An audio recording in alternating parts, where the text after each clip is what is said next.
ബസ്സിൽ ലൈംഗികാതിക്രമം നടത്തിയെന്നാരോപിച്ച് സമൂഹ മാധ്യമങ്ങളിൽ ദൃശ്യങ്ങൾ പ്രചരിപ്പിച്ചതിന് പിന്നാലെ കോഴിക്കോട് സ്വദേശി ദീപക് ആത്മഹത്യ ചെയ്ത സംഭവത്തിൽ പ്രതി ഷിംജിത മുസ്തഫ ഇന്ന് മേൽക്കോടതിയിൽ ജാമ്യാപേക്ഷ നൽകും. കഴിഞ്ഞ ദിവസം കുന്നമംഗലം 1ാം ക്ലാസ് മജിസ്ട്രേറ്റ് കോടതി പ്രതിയുടെ ജാമ്യാപേക്ഷ തള്ളിക്കളഞ്ഞിരുന്നു. സൈബർ പരിശോധന കഴിഞ്ഞ് ഫോണിലെ വിവരങ്ങൾ കൂടി ലഭ്യമായ ശേഷം ചോദ്യം ചെയ്യലും തെളിവെടുപ്പും നടത്താനാണ് ഇപ്പോൾ പോലീസിന് തീരുമാനം എന്നറിയുന്നു.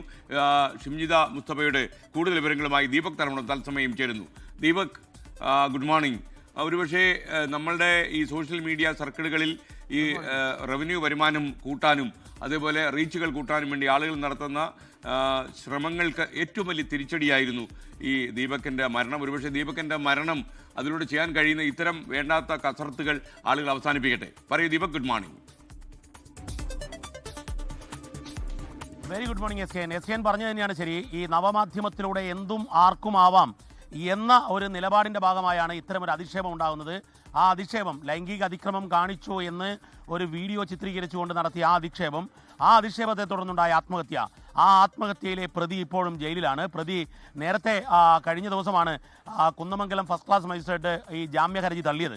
ആ തള്ളിയതിനെ തുടർന്ന് ഇന്ന് സെഷൻസ് കോടതിയിൽ ഹർജി സമർപ്പിക്കും. ജാമ്യത്തിനായി മേൽക്കോടതിയിലേക്ക് സമീപിക്കുമെന്നാണ് മനസ്സിലായത്. അതേ തുടർന്ന് നമ്മൾ ഷിംജിതയുടെ അഭിഭാഷകൻ ജുനൈദുമായി അല്പം മുൻപ് ഞാൻ സംസാരിച്ചു. അദ്ദേഹം പറയുന്നത് ഇന്ന് തന്നെ ജാമ്യാപേക്ഷ സമർപ്പിക്കും, അതിനുശേഷം ബാക്കി സംസാരിക്കാമെന്നുള്ളതാണ്. അതായത് ജാമ്യം ലഭിക്കണമെന്നുള്ള വാദവുമായി പ്രതി ഇന്ന് മേൽക്കോടതിയെ സമീപിക്കും. പക്ഷേ എന്നാൽ പോലീസ് ഇക്കാര്യത്തിൽ കൃത്യമായ നിലപാട്, പ്രതി പുറത്തിറങ്ങിയാൽ സാക്ഷികളെ സ്വാധീനിക്കപ്പെടും, തെളിവുകൾ നശിപ്പിക്കപ്പെടും എന്നുള്ളത് തന്നെയാണ്. മാത്രവുമല്ല ഈ ഷിംജിതയുടെ ഫോണ് FSLലേക്ക് അയച്ചിരിക്കുകയാണ് ഫോറൻസിക് പരിശോധനയ്ക്ക്. അതിൻ്റെ റിപ്പോർട്ട് ലഭിക്കേണ്ടതുണ്ട് എന്നുള്ളതാണ് മറ്റൊരു പ്രശ്നം. മറ്റൊരു കാര്യം പോലീസിനെതിരെ പറയുന്നത് പോലീസ് ഇവരെ കസ്റ്റഡിയിലെടുത്ത് ചോദ്യം ചെയ്യുന്നില്ല എന്നുള്ളതാണ്.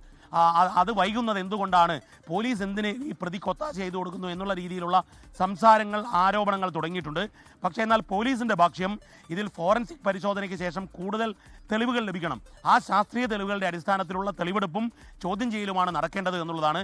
ഏതായാലും പ്രോസിക്യൂഷൻ ഇതിൽ ജാമ്യത്തെ എതിർക്കും എന്നുള്ളതാണ് നമുക്ക് ലഭിക്കുന്ന വിവരം.